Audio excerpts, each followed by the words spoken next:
আজকে আপনারা দেখবেন এমএস ওয়ার্ডে editing option, find, replace, go to and select.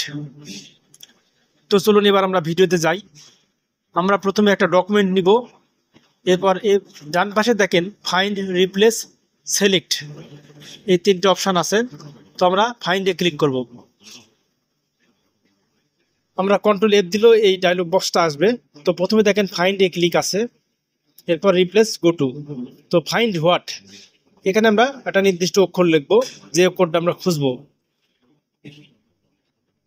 এখানে ডি লিখলাম, তারপরে ফাইন্ড নেক্সট যদি দিই, দেখেন প্রথম ডি এখানে মার্ক হয়েছে, তারপরে আবার নেক্সট দিলাম, তাহলে পরবর্তী ডি। এভাবে যতবার ফাইন্ড নেক্সট দিবেন তার পরবর্তীতে যে ডি আছে ওখানে আপনার সিলেক্ট হবে, অর্থাৎ এই যে নীল কালার আসবে আর কি, হাইলাইট হবে।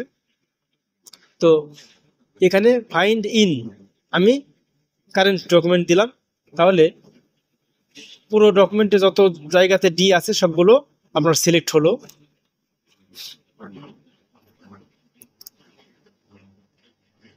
ফাইন্ড এখানে ইন মেইন ডকুমেন্ট দিলে মেইন ডকুমেন্ট হবে। এখানে আমার একটা ডকুমেন্টই আছে, এই জন্য এটাতে হচ্ছে। তো রিডিং হাইলাইট, এখানে হাইলাইট অল দিলাম। হাইলাইট অল দিলে দেখেন সবগুলো দাগ আপনার হলুদ কালার হয়েছে, অর্থাৎ হাইলাইট হয়েছে। পুরো ডকুমেন্টে যত জায়গাতে ডি আছে সবগুলো হলুদ কালার হয়েছে। এবার আবার ক্লিক করব ক্লিয়ার হাইলাইটিং, তাহলে সবগুলো হলুদ কালার চলে যাবে।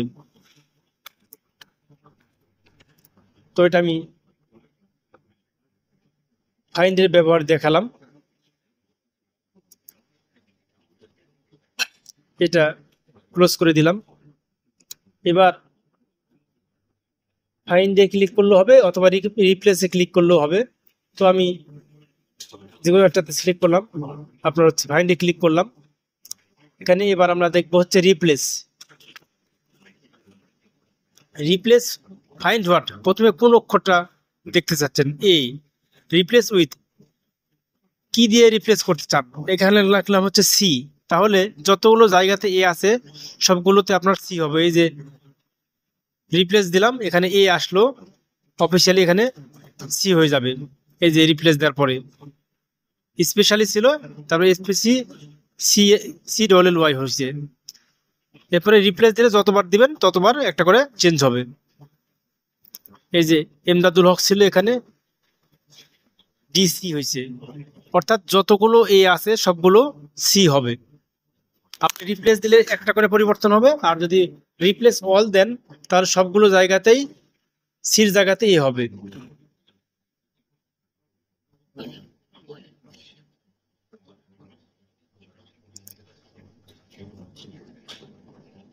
এবার আমি বি দিলাম রিপ্লেসে, সি গুলো বি হবে, যত সি ছিল সবগুলো বি হবে। এই যে দেখেন সায়েন্স ছিল এখানে, এখানে বি হয়েছে। অর্থাৎ রিপ্লেস উইথ যেটা লিখবেন ফাইন্ড হোয়াটের সেই অক্ষরটা আপনার হচ্ছে ওই অক্ষর দ্বারা রিপ্লেস হবে।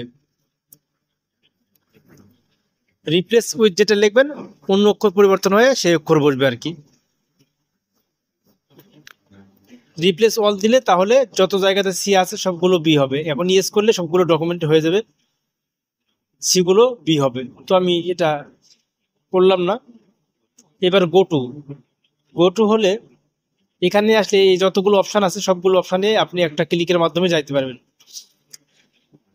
তো আমি লাইনে দিলাম, লাইন 20 নম্বর লাইনে যাব। তো গো টুতে ক্লিক করবো, দেখেন 20 নম্বর লাইনে যাবে। এই যে 20 নম্বর লাইনে চলে আসছে, এটা আমি ক্লোজ করে দিলাম। এখন দেখেন কিভাবে বুঝবো আমরা 20 নম্বর লাইনে আসছে। এবার আমি আবারও দিব গো টুতে। এবার আমি 22 নম্বর লাইন দিব, দেখেন 2 লাইন পরে আসবে। এই যে 22, এই যে দেখেন আপনার 2 লাইন পরে আসছে। এই যে উপরে গেলাম, প্রিভিউ ছিল 20, তারপরে এই যে বেসিক কোশ্চেন এটা হচ্ছে 22। এইভাবে আমরা সবগুলো অপশনে যেতে পারি, বুকমার্কে যেতে পারি, কমেন্টে যেতে পারি, পূর্ণতে যেতে পারি, যতগুলো আছে টেবিল, গ্রাফিক্স, সবগুলো এবার আমরা পেজ নম্বরে যাব। তো এই ডকুমেন্ট আমার পেজ নাই, পেজ নাম্বার দেওয়া নাই, সে কারণে আমি পেজ নাম্বারটা দিয়ে নিব। পেজ নাম্বার দেওয়ার জন্য আমরা প্রথমে ইনসার্টে যাব। ইনসার্টে যাওয়ার পর এই যে দেখেন page number, top of page, আমি উপরে পেজ নাম্বারটা দিব মাঝখানে। তো আমি হেডার ক্লোজ করে দেব। এবার গোটুতে গেলাম। গোটুতে যাওয়ার পরে পেজ আচ্ছা, আমি পেজ নাম্বার দেবো 22 নম্বর দিই। দেখেন 22 নম্বর পেজে গিয়েছে। আমি একটু নিচে আসি, এই যে দেখেন 22 নম্বর পেজে আসছে। এভাবে আপনি যে কোনো জায়গাতে যেতে পারেন, সেটা লাইন হতে পারে, সেকশন হতে পারে, পেজ নাম্বার হতে পারে, টেবিল, ফিগার, যে কোনো জায়গাতে হবে। এবার মোরে আপনার অনেকগুলো অপশন আছে। এই অপশনগুলোতে চেক দিলে অর্থাৎ টিক চিহ্ন দিলে এটা সহ আপনাকে সার্চ দিয়ে দেখাবে। তো আপনারা কিভাবে এটা পরিবর্তন করে দেখে নেবেন, এটা জাস্ট ক্লিক দিলে হবে।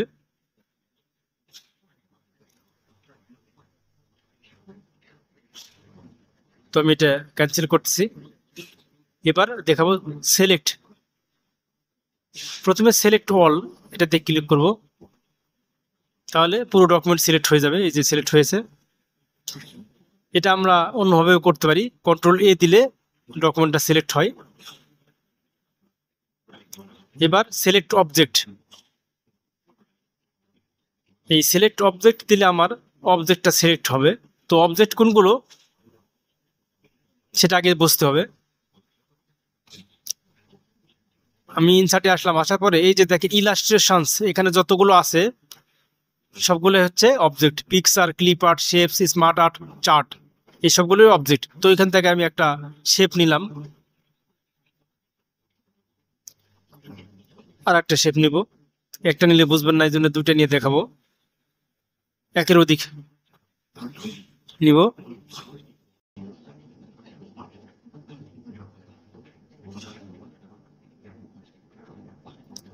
দুটো শেপ নিলাম।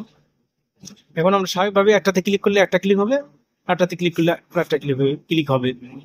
যদি আমরা উভয়টা ক্লিক করতে চাই, মানে সিলেক্ট করতে চাই, তাহলে এখানে এই যে সিলেক্ট অবজেক্টে আসতে হবে। অবজেক্টে আসার পরে আপনার এইভাবে মাউস চাপ দিয়ে ধরে ড্রাগ অ্যান্ড ড্রপ করতে হবে। করলে আপনার এই যে দেখেন দুইটাই সিলেক্ট হয়ে গেল। অথবা এটা আপনি কন্ট্রোল চেপে ধরে একটা করবেন, আরটাতে ক্লিক করবেন, তাহলে অর্থাৎ কন্ট্রোল চেপে ধরে ক্লিক করলে দুটাই সিলেক্ট হবে। এবার হচ্ছে select text with similar formatting. এটা একটা ইন্টারেস্টিং। একই ডকুমেন্টের মধ্যে একই ফরম্যাটের যে জিনিসগুলো থাকবে সেগুলো একবারে সিলেক্ট হবে। তো আমি এই যে দেখেন এখানে এই বোল্ড আছে, এখানে ক্লিক করলাম।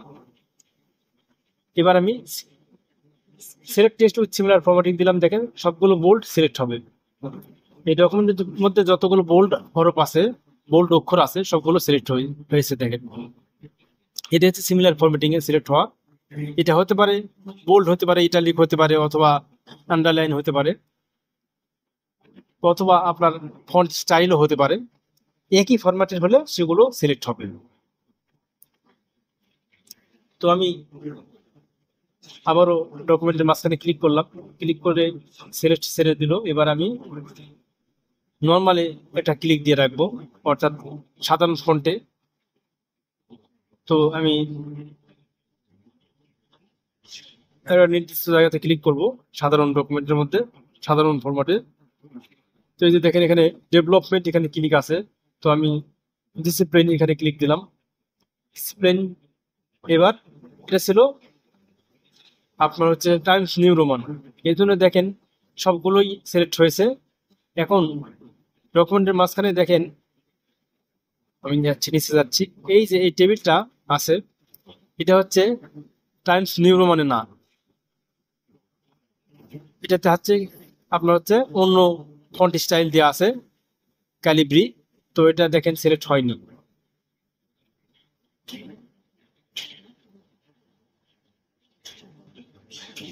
তো এইভাবে আপনি সবগুলো ডকুমেন্ট এডিটিং করতে পারেন। এই ফাইন্ড, রিপ্লেস সবগুলোই এডিটিং এর আন্ডারে পড়ে। আশা করি বুঝতে পারছেন। ধন্যবাদ।